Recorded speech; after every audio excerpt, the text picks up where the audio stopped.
kita lihat dulu spesifikasi Epson L3110.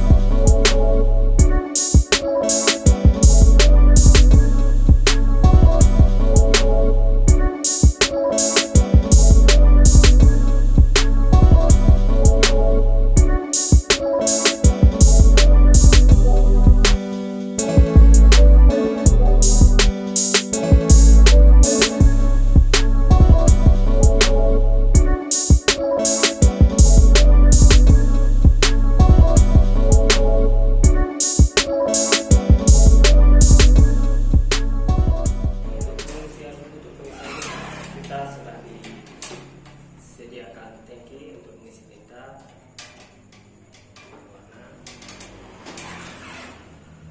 black, yellow, magenta, dan cyan. Ini adalah tangki pengisian tinta. Untuk lebih dekatnya kita akan dekatkan jelas. Oke. Ini sudah lebih dekat, kita akan melakukan proses pengisian tinta.